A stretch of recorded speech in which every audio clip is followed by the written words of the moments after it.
Hi friends, അപ്പോൾ എല്ലാവർക്കും നവരാത്രി പൂജ ആശംസകൾ. പൂജയായിട്ട് എല്ലാവരും തിരക്കിലായിരിക്കും. അപ്പോൾ നമ്മളും തിരക്കിലാണ്. ഇപ്പോൾ മാങ്ങില കൊണ്ടുള്ള തോരനാണ് നമ്മൾ, തോരനല്ല കേട്ടോ, തോരണം. അതാണ് നമ്മളിപ്പോൾ കെട്ടിത്തൂക്കിയിരിക്കുന്നത്. ഇപ്പോൾ എല്ലാ വർഷവും ഇതുപോലെയൊക്കെ ചെയ്യാറുണ്ട്. ചിലവ് കുറച്ചിട്ടുള്ള എല്ലാ പരിപാടിയും നമ്മൾ ചെയ്യണ്ട.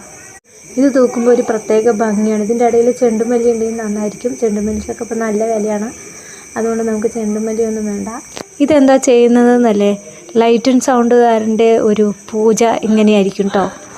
ഗാനമേളയ്ക്ക് മുന്നേ മൈക്ക് ചെക്ക് ചെയ്യുന്നത് പോലെ പൂജയ്ക്ക് മുന്നേ ലൈറ്റുകളൊന്ന് സെറ്റാക്കുകയാണ്. എല്ലാ വർഷവും സീരിയോ സെറ്റ് ബൾബുകളാണ് ഇടുന്നത്. ഇപ്രാവശ്യം ബാർ ലൈറ്റിൽ പിടിച്ചു.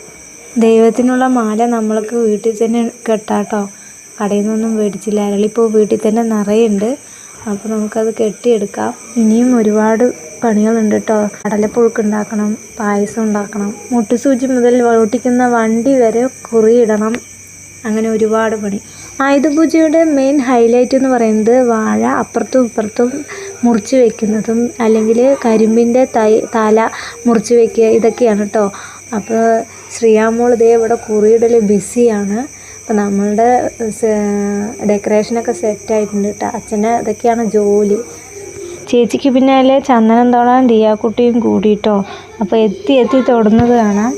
ദേ ഇവിടെ കണ്ടില്ലേ, ഒരു ലോഡ് പുസ്തകം, ദിയാക്കുട്ടിൻ്റെയും ശ്രീയാമോളുടെയും പുസ്തകങ്ങൾ ചന്ദനം തേച്ച് വെച്ചിരിക്കുന്ന സീനാണ് കേട്ടോ. പാഷൻ പ്രോ ചേട്ടൻ കുളിച്ച് സുന്ദരനായിട്ടിരിക്കുകയാണ് കേട്ടോ. അപ്പം അതിനൊരു കുറി. ദേ ഇവിടെ തിരക്കിട്ട പണിയാണ്.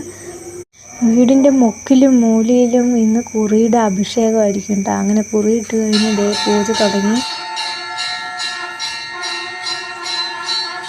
പൂജ കഴിക്കുമ്പോൾ മണിയടിച്ചതല്ല കേട്ടോ, യൂട്യൂബിൽ മണി സൗണ്ട് ഓണാക്കി വെച്ചിരിക്കുകയാണ്. അങ്ങനെ പൂജ കഴിഞ്ഞു പ്രസാദം കഴിക്കുകയാണ്. അപ്പോൾ ഇത്രയേ ഉള്ളൂ. Thank you.